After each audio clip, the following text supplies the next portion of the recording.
Pedro Passos Coelho já está na Casa de Artes e Cultura do Tejo, em Vila Velha de Ródão. É lá que vai dar esta entrevista conduzida por Otávio Ribeiro, diretor do Correio da Manhã e da CMTV. Boa noite, Otávio. A emissão é tua. Boa noite. Boa noite, Pedro Passos Coelho. O que é para si uma vitória nestas autárquicas? Boa noite. Uma vitória é alcançar o objetivo que tínhamos estipulado de ter um maior número de mandatos relativamente ao Partido Socialista, que foi quem obteve esse resultado em 2013. Essa é uma vitória, é alcançar o resultado pretendido. Agora, evidentemente que as eleições autárquicas são ao nível dos municípios, 308 eleições, e ao nível das freguesias, uns milhares delas, e portanto haverá em qualquer circunstância, não tenho dúvida disso, a reconfirmação de que o PSD é um grande partido nacional com uma ampla implantação autárquica, que continua a ter e terá uma representatividade nos municípios e nas freguesias muito elevada. Mas em 2013 o resultado foi baixíssimo, em plena crise. O PSD perdeu 33 municípios. Acha possível reverter isso e recuperar a presidência da Associação de Municípios e de Freguesias? Como lhe disse, esse é o nosso objetivo. E não podia ser outro, porque o PSD é um grande partido e, se atendermos ao resultado das últimas eleições legislativas, é mesmo o partido com maior representação parlamentar. Portanto, é o maior partido em Portugal na representação eleitoral para a Assembleia da República. Significa, portanto, que para nós o objetivo é poder ficar em primeiro nas eleições autárquicas também. É por isso que vamos lutar, mas não se trata de uma obsessão para o PSD. Para o PSD aquilo que interessa é poder escolher bons candidatos, ganhar a confiança dos eleitores, fazer à frente das câmaras ou das freguesias um bom trabalho. Isso é o que é para nós importante e foi isso que ao longo de quase 40 anos, um bocadinho mais, 41 anos, de poder local democrático fez que o PSD tivesse realmente uma posição cimeira na representação dos municípios e das freguesias. Mas se não conseguir esse resultado, considera outro resultado em que o PS fique ainda com a presidência da Associação de Municípios uma derrota sua? Otávio Ribeiro, eu já respondi a questões parecidas com essa muitas vezes e creio que a questão está esclarecida, não é? Eu não vou especular sobre resultados eleitorais, não vou traçar cenários sobre o resultado das eleições. Sublinho apenas duas coisas que creio que todas as pessoas compreenderão e concordarão. As eleições autárquicas têm sempre alguma influência nos seus resultados do ambiente nacional, mas são, no essencial, eleições autárquicas locais. As escolhas que são feitas têm isso bem presente na maior parte dos eleitores e o PSD olhará para o resultado dessas eleições nesses termos. É isso que irá acontecer. Portanto, Pedro Passos Coelho considera que nenhum resultado destas autárquicas poderá pôr em causa a sua liderança? Como disse, não vou especular nem fazer cenários sobre o resultado das eleições. Estamos compenetrados de que fizemos um bom trabalho de casa, como se costuma dizer. Nos sítios onde estivemos no poder, do modo geral, fazemos um balanço extremamente positivo e, portanto, estamos confiantes de poder renovar o voto dos portugueses. Naqueles sítios onde partimos a correr de fora, fizemos as melhores escolhas que estiveram ao nosso alcance. Julgo que temos uma perspectiva positiva para o futuro, não queremos ganhar por ganhar, estamos sempre preocupados em poder acrescentar alguma coisa, mudar alguma coisa na realidade local. É isso que nos motiva nestas eleições autárquicas e eu julgo que é isso que será devidamente avaliado dentro do PSD também. Uma das cidades onde, usando a sua imagem, o PSD partiu a correr de fora e parte a correr de fora é Lisboa. Teresa Leal Coelho teve, se calhar, pouco tempo para se afirmar, para ser conhecida, não era uma figura de proa, de grande exposição nacional e há quem atribua a Pedro Passos Coelho alguma responsabilidade no facto de terem esperado demasiado tempo por Santana Lopes. Que leitura faz disso? Não vou reabrir essa análise toda, ela está feita. cada um tirará as suas conclusões. Eu posso dizer é que tenho consciência de que todo esse processo de escolha teve o tempo adequado.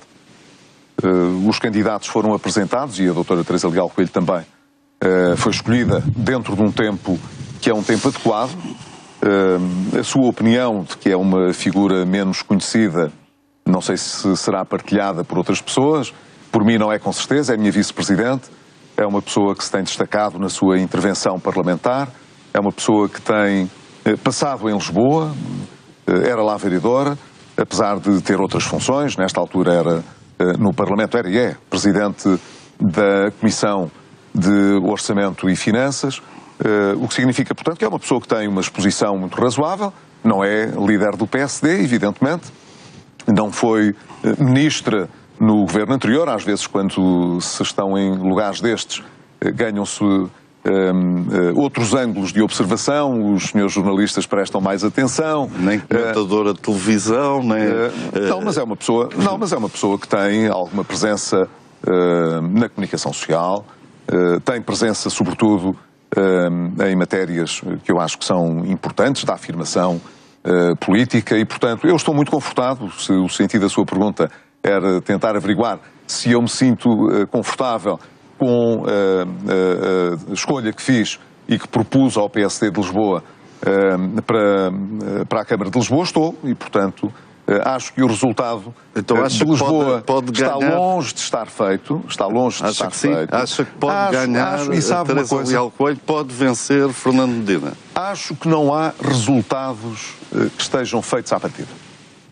É um vício muito habitual na análise política e nos comentadores políticos, de partirem do princípio de que algumas ideias ou perspectivas que têm são assim um bocadinho inelutáveis. E, portanto, muitas vezes são os próprios comentadores e os analistas que decidem o que é que vai acontecer.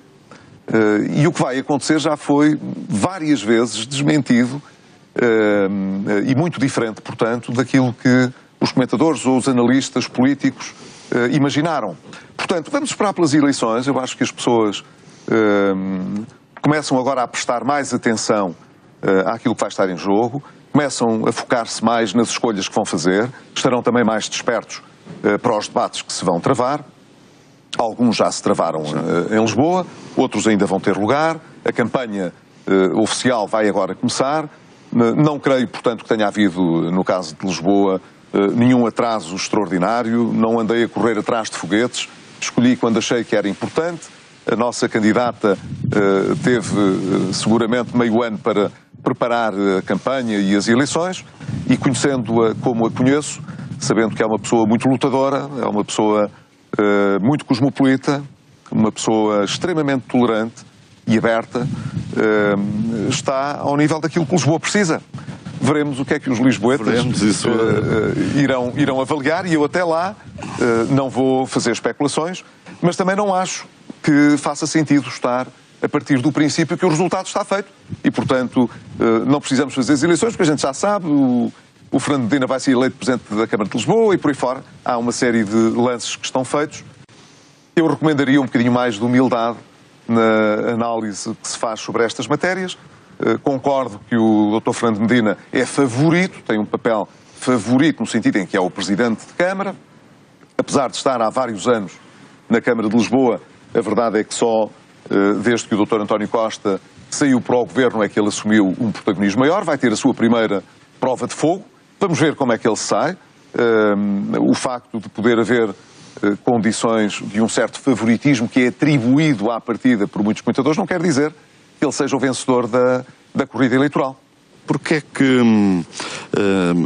foquemos-nos em Fernando Medina, porquê é que o líder do PSD e a sua candidata à Câmara de Lisboa desvalorizam a situação recentemente vinda a público com as vendas e compras de apartamentos por parte de Fernando Medina? Não se trata, creio eu, de desvalorizar, não é?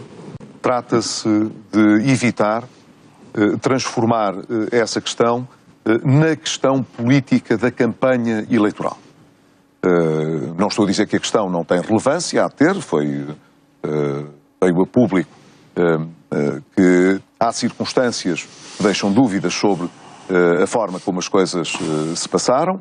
O Dr. Fernando Medina deu as suas explicações.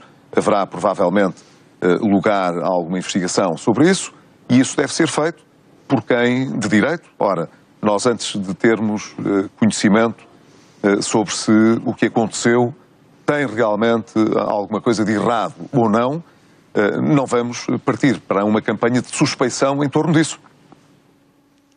Julgo que as pessoas se irão a perceber, através da informação e dos desenvolvimentos que o caso tiver, do que é que lhes parece que o caso é, mas isso é aquilo que cada eleitor, cada cidadão poderá, no seu íntimo, avaliar.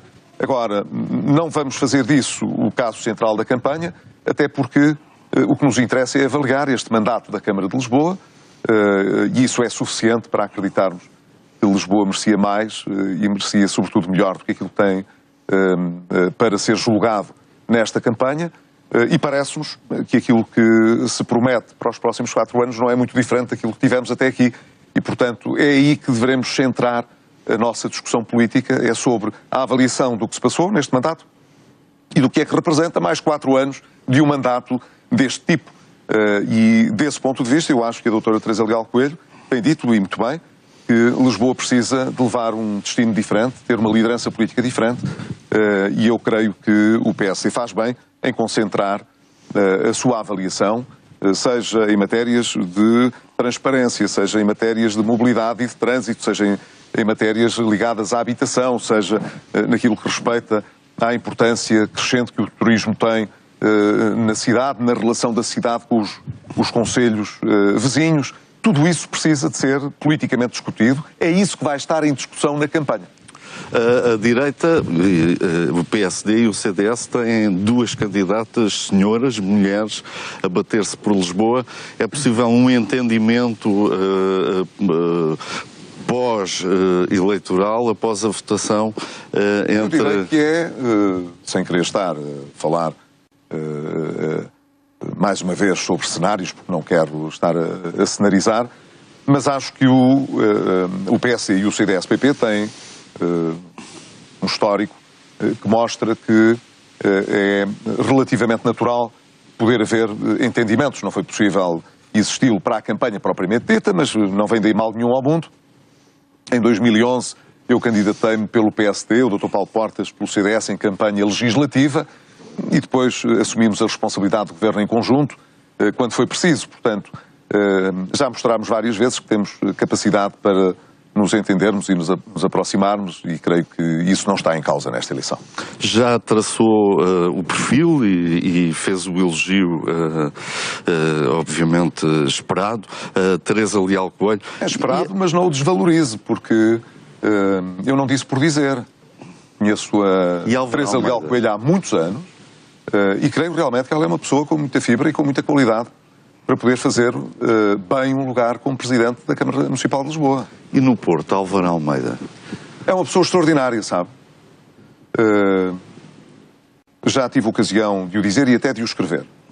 O professor Álvaro Almeida é não apenas um economista de grande craveira e um professor de grande envergadura, um bom professor, é também alguém que tem mundo, é alguém que, tendo andado por outras paragens, vive o Porto e sente o Porto, é uma pessoa de uma retidão extraordinária, seria seguramente alguém que hoje, se eu estivesse no governo, procuraria levar para o governo, porque é uma pessoa de uma enorme competência, de uma enorme seriedade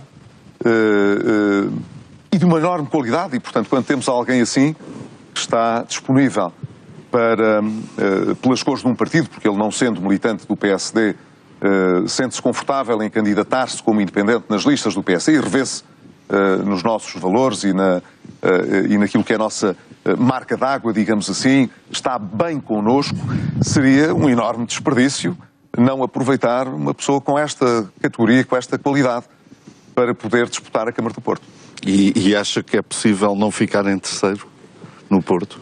Há 4 anos ficámos em terceiro lugar de uma forma que não contávamos. Nem o candidato, nem eu. Julgo que ninguém contava. Estamos muito empenhados em fazer uma disputa séria pela Câmara Municipal do Porto. E, portanto, espero que isso não aconteça. Espero que o professor Álvaro Almeida possa discutir esta eleição, mesmo sabendo que o PSD, em 2013, como recordou, partiu de um resultado que não está dentro daquilo que é a sua tradição, registar no Porto. Mas deixe-me dar conta do seguinte, que eu acho que não é indiferente. O Dr. Rui Moreira, quando foi eleito há 4 anos, contou com certeza com apoios de diversos quadrantes, de resto ele era uma pessoa independente dos partidos, mas a avaliar até pelo resultado do PSD, eu diria, não é preciso ser bruxo, como se costuma dizer, para perceber que houve um eleitorado tradicionalmente afeto ao PSD e que o Dr. Rui Rio tinha consigo nos mandatos que fez na Câmara do Porto, que acabou por transferir a sua escolha para o Dr. Rui Moreira. Nessa altura houve várias polémicas que talvez tivessem ajudado um bocadinho a que esse resultado acontecesse. Eu creio que isso hoje está ultrapassado, o PSD está muito unido, esperamos com isso poder dar ao nosso eleitorado uma palavra de confiança quanto à escolha que foi feita, e ela é uma escolha que é partilhada também pelo Dr. Rui Rio, que foi durante 12 anos um grande presidente da Câmara do Porto, e isso, estou convencido, ajuda também, de alguma maneira, a reforçar o valor da escolha que fizemos para a Câmara do Porto. Portanto, conta com o Rui Rio ativamente a fazer campanha pelo seu candidato, é isso? O Dr. Rui Rio esteve na apresentação do professor Álvaro Almeida a prestar-lhe apoio e tem-no manifestado durante este período. Não sei se agora na campanha aparecerá mais vezes ou menos vezes, isso não sei, não é isso que interessa. O que interessa é, como eu lhe estava a referir, porque isso pode ser importante, para o nosso eleitorado, mas esse sinal foi dado. Um presidente da Câmara durante 12 anos e que saiu... Mas esse sinal foi dado, foi justamente isso que eu disse. Portanto, existe um grande consenso em torno da escolha que foi feita, e isso também será um sinal importante para o nosso eleitorado mais próximo, eu espero que sim. Vamos ver uma última pergunta sobre perfis e candidatos autárquicos. Ponderou bem a sua decisão, certamente, de manter a confiança em André Ventura após as declarações polémicas que este candidato fez? Sem dúvida. E não está arrependido? Continua a manter... Não tenho nenhuma razão. Se estivesse, tenho a certeza que o Otávio Ribeiro também saberia. E não... Este país, agora sim, é um pouco de comentário meu, nós estamos muito reféns do extra politicamente correto, como se não se pudesse tirar uma pedra para um charco. André Ventura fez isso. Pedro Passos Coelho acha que ele exagerou ou acha que são justas as declarações que fez? Eu aguardei na altura, até porque houve uma reação a uma entrevista, creio eu, que ele terá dado, ou pelo menos umas afirmações que terá feito numa entrevista, julgo que é isso. Eu procurei que ele clarificasse perante as pessoas o que pretendia dizer.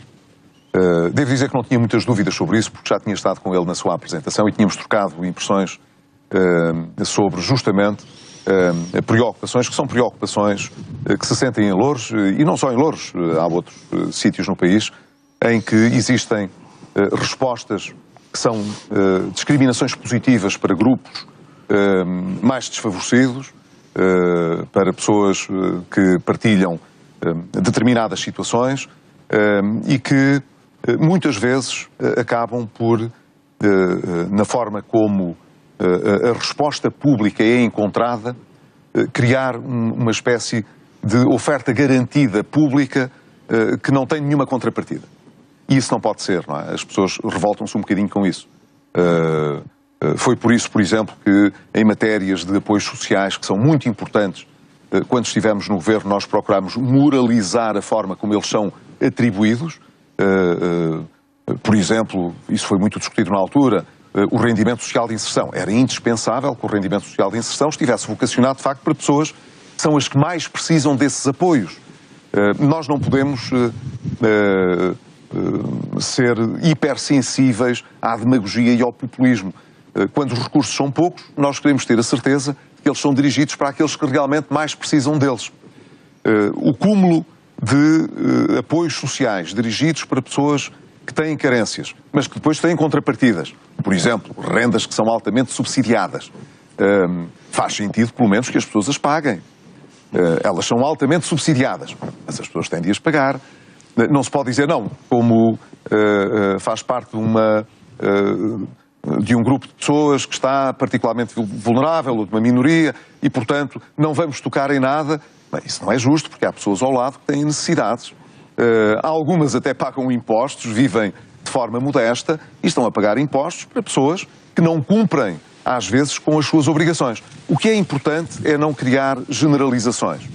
E foi isso que o Dr. André Ventura clarificou muito bem.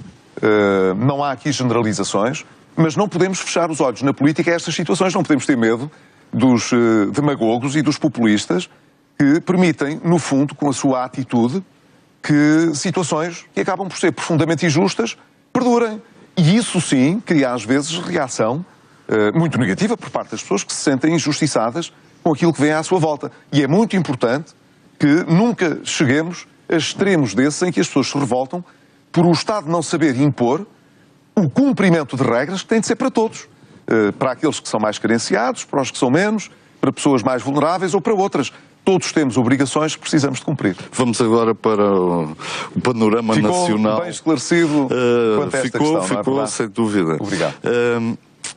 Como explica que uma tragédia como a que se passou em Pedrógão, um verão repleto de incêndios, de medo, de incerteza, é só fazer esta viagem até a Vila Velha de Ródão pela A23 para ver a desolação de uma paisagem negra.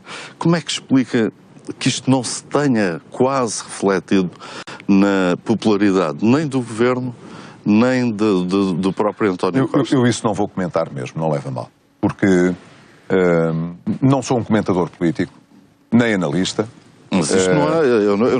Eu queria uma explicação política. Mas não, para fazer uma explicação política, eu teria de estar a fazer considerações sobre o que é que valem essas sondagens e hoje essas perspectivas que são apresentadas. Portanto, neste momento. Não vou fazer considerações sobre isso. Não é uma questão de confiar ou não. Repare, mais uma vez, esse é um velho tema que eu não queria estar a ocupar aqui tempo. Ele não é assim tão abundante quanto isso e, portanto, não queria estar sempre a fazer as mesmas abordagens e os mesmos temas. Queria apenas dizer-lhe o seguinte. Em 2015, meio ano antes das eleições, toda a gente perguntava se o Dr. António Costa ia ter a maioria absoluta ou não. E ele perdeu as eleições. O PSD foi o partido mais votado. Se eu tivesse de estar a comentar, a 6 meses das eleições, essas sondagens que se faziam e esses estudos de opinião, repare bem, estava, de certa maneira, a constar, a estar a dar como definitivas orientações ou percepções do eleitorado que, afinal, evoluíram, tiveram outro sentido. Por isso é que os mandatos têm 4 anos, não têm 2 nem 1. Por isso é que é completamente populista estar a dizer este governo já perdeu a legitimidade, saiu uma sondagem assim assado, o senhor já não tem condições para governar. Nós vivemos um sistema democrático de mandato representativo. Eu, apesar de ter ganho as eleições, não tentei formar um governo que o Parlamento não aceitou, claro. E o Parlamento, de certa maneira, indicou um outro governo que tem maioria. E esse governo governará, e governará enquanto essa maioria existir no país, e eu espero que essa maioria tenha o sentido de responsabilidade de dar estabilidade ao país, porque uma vez que inviabilizou um outro governo que era encabeçado, como sempre foram os governos em Portugal, pelo partido mais votado, tenham o sentido de responsabilidade de garantir a estabilidade para que o atual governo do Partido Socialista possa fazer o seu trabalho e no fim será julgado. Daqui até lá há de haver imensas sondagens, estudos de opinião, estados de alma, avaliações, mas as eleições, a menos que as coisas sigam um caminho diferente, mas eu esperaria sentido de responsabilidade no Parlamento para que o governo cumprisse o seu mandato, no fim do seu mandato será julgado. É assim. Como líder da oposição, nem Pedrógão, nem Tancos o levaram a exigir, a pedir a demissão dos respectivos ministros responsáveis pelo setor. Porquê? Nós, por uma questão de princípio, não pedimos demissão de ministros, porque essa é uma questão que respeita ao chefe do governo. É assim, é tão simples quanto isso. Isso não nos inibe de dizer o que pensamos. Mas se o país, desculpa, em áreas de soberania, se não está a ser bem conduzido setorialmente, acabaria ao maior partido da oposição a exigência de que o país ficasse melhor. Otávio Ribeiro, eu já fui primeiro-ministro. A responsabilidade pelo governo é do primeiro-ministro. Sim. Não é do chefe do maior partido da oposição, nem de outro partido qualquer. É do primeiro-ministro. O primeiro-ministro responde pela política geral do governo. E de 15 em 15 dias, quando há um debate quinzenal no Parlamento, é o primeiro-ministro que vai lá prestar contas em nome do governo. É assim. Saber se o primeiro-ministro confia mais neste ministro ou noutro, acha que ele está mais desgastado ou menos, que ele, se calhar, já não está a render o que devia e que deve lá pôr outro. Isso é uma avaliação e uma decisão do primeiro-ministro. Não faz sentido nenhum a oposição, do meu ponto de vista, estar a perder tempo com isso. Agora, essa é a questão menos relevante, porque, como digo, é a avaliação do primeiro-ministro. O que é relevante? É saber que tipo de responsabilidade é que o governo tem e a administração tem naquilo que ocorreu. Isso já é importante. Lá saber se depois, no fim, o primeiro-ministro acha ou não que, em função dessa avaliação, deve substituir o ministro ou deve ele próprio pôr o lugar à disposição. Isso depois já é outra conversa. Isso é uma conversa que respeita ao governo e aos partidos que o suportam e que o apoiam. Não é o meu caso, porque não sou eu nem o PSD que suporta o governo do Partido Socialista. Agora, o que nos interessa é saber como é que foi possível acontecer o que aconteceu em Tancos, como é que foi possível acontecer o que aconteceu em Pedrógão, podia ter sido evitado, há alguma coisa que cabe à responsabilidade da administração ou à responsabilidade política da orientação que o Governo dá nesta matéria ou não. Sobre Pedrógão, como sabe, foi uma proposta do PSD, que felizmente foi aceito no Parlamento, foi constituída uma comissão técnica independente para fazer essa avaliação. E nós aguardaremos por esse relatório para saber. Mas há uma coisa que já sabemos hoje, é que essa comissão era tão indispensável quanto as precipitadas explicações que foram dadas vieram a revelar-se absolutamente risíveis. Eu lembro que chegou a haver um comentário da Polícia Judiciária a identificar a árvore onde tinha iniciado todo aquele incêndio. Não, sabe que as pessoas às vezes esquecem-se disso. Sim, mas é muito importante. É importante não perdermos o fio dos acontecimentos. Mas inclui nessa precipitação certamente também as declarações do Presidente da República na noite da tragédia. Quais declarações? Não se importa. Não se lembra? Marcelo Rebelo de Sousa chegou ao local da tragédia, ao centro de comando, e disse que tinha sido feito tudo o que era possível. Há uma coisa que eu lhe posso portanto, também foi precipitado. Há uma coisa que eu posso responder com conhecimento de causa. O Presidente da República não tem poder executivo. Bem, mas é o que se passou, mas é o mais alto magistrado da nação. Seguramente. À 1 da manhã da noite da tragédia, Otávio Ribeiro, seguramente, não seguiu essas declarações. Seguramente o Presidente da República é mesmo a última pessoa, portanto, não que possa ter qualquer responsabilidade do que se passou em Pedrógão. Portanto, está a ver, eu não posso desviar a minha conversa. Mas a opinião, para fazer de comentador do Sr. Presidente da República, nunca comentei o Sr. Presidente da República, nem o atual, nem o anterior. E não vou perder tempo com isso. O que me interessa é, o Sr. Presidente da República não tem esse poder executivo. Não é ele, seguramente, tem de dar explicações sobre o que é que se passou em Pedrógão. Mas deu. Embora tenha sido importante que o Presidente da República tivesse dito que não deixaria morrer este assunto. E que mal acabasse esta época dos incêndios, voltaria a Pedrógão e faria o que estivesse ao seu alcance para não deixar o assunto morrer no esquecimento, fazer o apuramento das responsabilidades e, sobretudo, olhar para aquele território e para aquelas pessoas que precisam, com certeza, de uma atenção que não se esfume com o passar do tempo. Portanto, naquilo que é, digamos, o seu papel de influência, eu até julgo que o Presidente da República fez, desse ponto de vista, uma oportuna avaliação da importância que a sua palavra podia ter neste caso. Agora, vir pedir explicações ao Presidente da República pelo que se passou em Pedrógão é que é uma coisa que não leva mal, não lembra ao careca. Mas quando o Presidente da República diz que a direita anda distraída e lembra, lá está, os seus índices de popularidade, é o líder do PSD o alvo desses recados, ou acha que não? Não sei, isso teria de lhe perguntar a ele e não a mim, não é verdade? Eu, como lhe digo, não creio que faça sentido andar a comentar o Sr. Presidente da República e creio que já disse sobre isso aquilo que me parecia relevante. E tive a ocasião de o dizer até esta semana.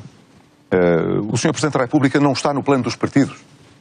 Às vezes pode dizer coisas com que a gente, sim, mas do lado do PSD, pode concordar mais, outras vezes menos, mas isso não é relevante. O essencial é a gente perceber. O Dr. Rebelo de Sousa foi eleito com o nosso apoio, mas não é o Presidente do PSD, como o Dr. Cavaco Silva não era o Presidente do PSD. É o Presidente do país bem, e dos mas quando apela ao Presidente da República para que ele olhe para os anúncios eleitoralistas feitos pelo Governo, não estou a citar o chefe de Estado, integralmente, mas é a ideia que lançou, porque o chefe está a fazer um apelo, o que é que o Presidente da República pode fazer? Porque o chefe de Estado tem um papel próprio no sistema político, de alguma maneira serve de vigilância no equilíbrio de poderes, na colaboração que tem com os outros órgãos de soberania e no equilíbrio entre as forças de oposição e as forças que estão no governo, de garantir aquilo que só um Presidente da República deve garantir, que é a representação de todos. Sim, mas pode mandar calar o Primeiro-Ministro quando anuncia a devolução de dinheiro e de rendimento às pessoas. Que é o pluralismo que deve ser observado, a não existência de um pensamento único. O Presidente da República pode ter realmente alguma importância nisso. E, portanto, é natural que possa estar atento a isso. Há de, com certeza, intervir de acordo com as armas e o estilo que tem. E essa é uma matéria que cada Presidente da República tem de específico e, portanto, não vou ficar a comentar agora se o Presidente da República gosta mais de fazer esse papel no segredo ou na reserva ou mas o apelo foi seu. Houve um apelo... no silêncio dos gabinetes, se o quer fazer publicamente. Mas pode fazer. Mas ele até fez, até reagiu, julgo eu, de uma forma muito construtiva, a uma questão que não era uma questão partidária, era uma questão que tem a ver com a forma como os órgãos de soberania se estão a comportar, e disse que seria muito diligente na observação justamente de diplomas que pudessem violar esse dever de neutralidade que o Governo deve respeitar em vésperas de eleições.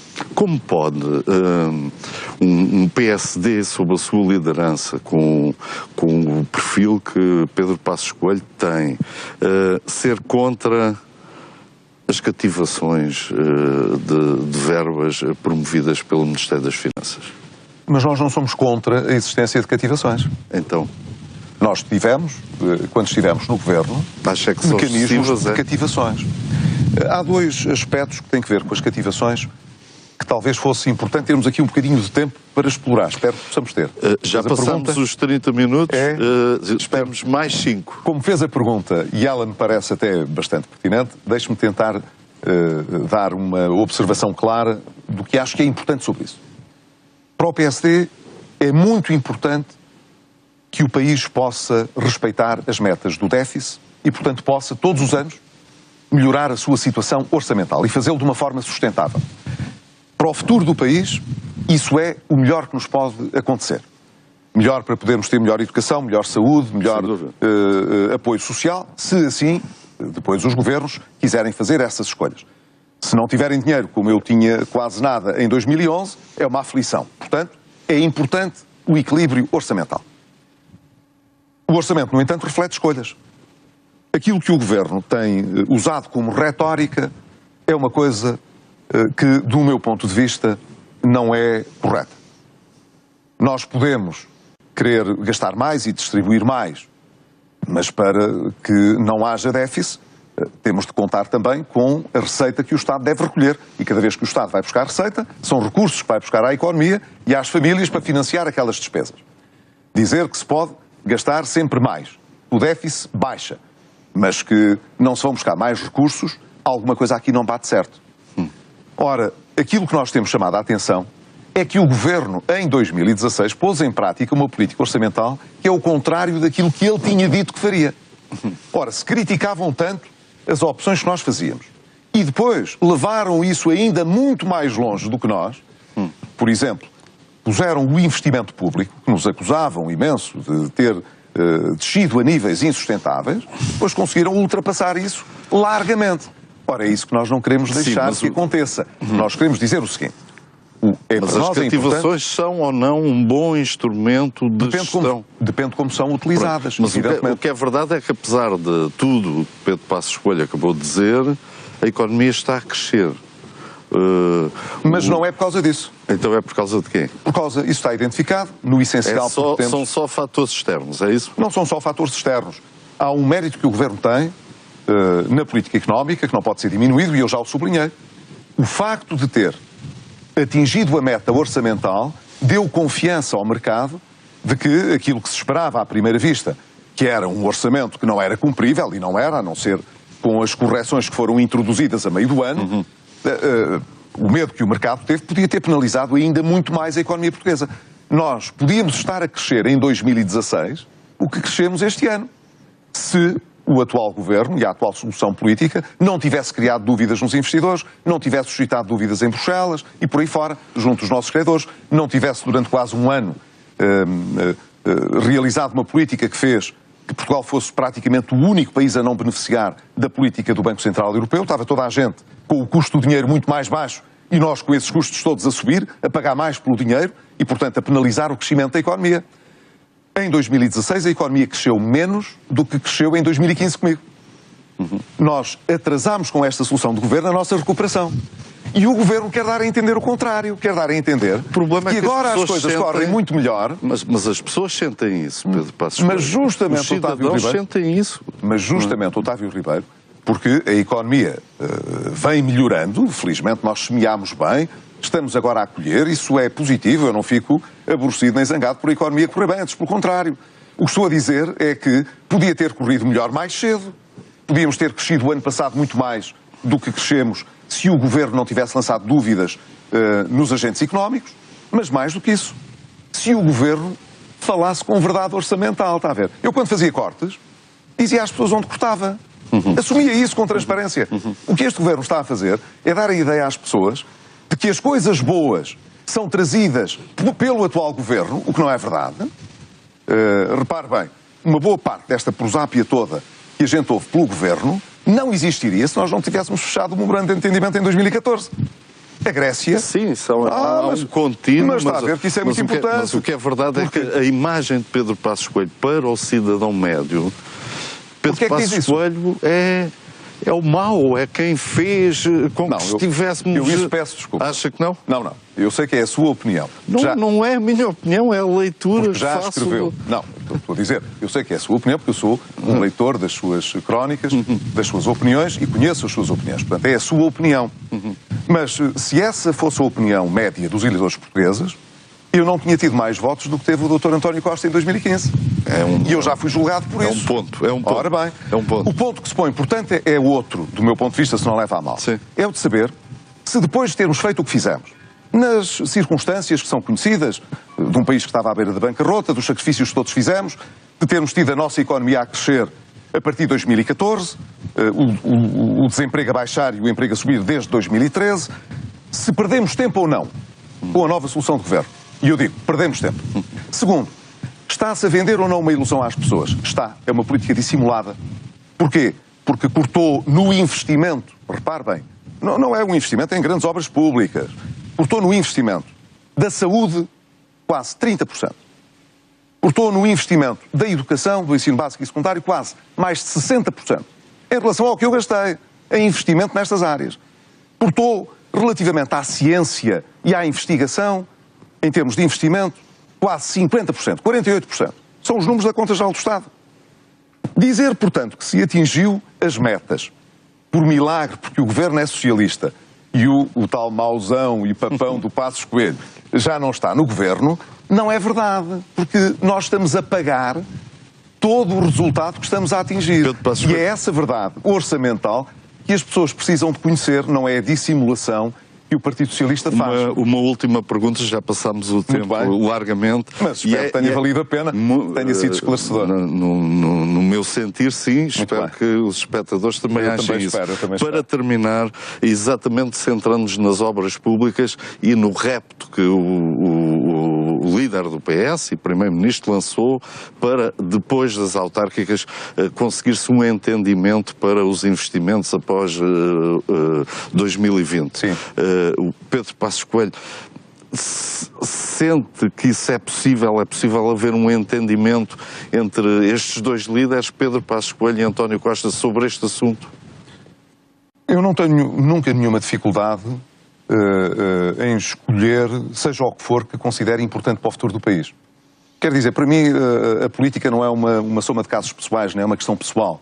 Nós podemos ter mais simpatia ou menos simpatia, gostar mais ou menos das políticas ou dos políticos que as realizam, mas não deixamos, não usamos os portugueses como uma moeda de troca para esse negociará com facilidade com o António Costa. Portanto, eu esse problema não tenho.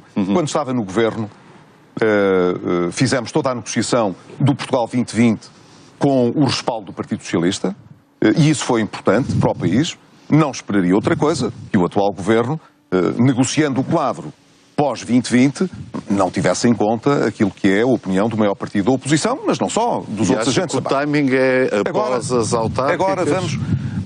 Já não é cedo, porque esta discussão para o pós-2020, de certa maneira, já se iniciou em Bruxelas, e eu estou convencido que se não tivessem sido as eleições na Alemanha, que vão ser agora, e em França, formalmente e materialmente elas já se teriam iniciado mesmo.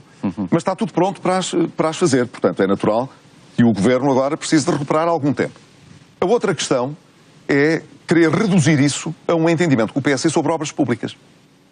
E é isso que eu acho que não leva a mal, até, enfim, espero que as pessoas percebam, eu acho isso um bocado ridículo.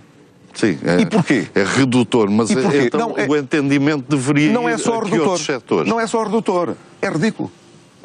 Porque nós, sobre o programa estratégico de investimentos em infraestruturas e transportes, tivemos um acordo com o Partido Socialista, que de resto hoje, até numa entrevista, creio eu, foi elogiado pelo Ministro Pedro Marques, e que não saiu do papel. Quer dizer, 2 anos depois, lá está a verdade orçamental, 2 anos depois, ficou onde estava. E, portanto, quando o Governo vem dizer ao Primeiro-Ministro, bem, nós precisamos de um acordo e até queríamos tê-lo por 2/3 dos votos e recuperar um Conselho Superior de Obras Públicas, que é uma coisa que realmente não sei para que é que... Eu acho que não, para que é que vão desenterrar isso? Que isso é fundamental para o futuro. Eu digo, fundamental é saber o que é que o Governo se compromete a fazer do que estava acordado até 2020. Porque se estamos a falar, por exemplo, da ligação em bitola europeia, que liga Sines a Caia, que podem levar tudo o que nos traz o novo canal do Panamá, através do Porto de Sines, e as novas indústrias que se lá podem fixar para transformar mercadoria e criar novos produtos, que possamos depois expedir, quer também por via marítima, para o resto da Europa, quer também por via ferroviária. Isso é fundamental. Mas isso já está previsto. E perdeu-se imenso tempo. Passado 2 anos não aconteceu nada. O Governo compromete-se a fazer uma avaliação séria de tudo o que deixou na prateleira e que estava acordado e que não fez por causa do equilíbrio orçamental. O que é que o Governo quer dizer? Que todas essas obras, ou o essencial dessas obras, são aquelas que quer reprogramar para fazer depois de 2020? Mas é essencial que aconteça, certo? Ou vai fazer até 2020? Se não fosse essencial, nós não tínhamos concluído que elas são prioritárias e que deveriam ser financiadas pelo Portugal 2020. Pedro Passos Coelho, muito obrigado por esta entrevista. José Carlos Castro, passo a emissão para ti. Um abraço. Boa noite a Pedro Passos Coelho e a Otávio Ribeiro, em entrevista ao líder do maior partido da oposição português no CM Jornal das 20.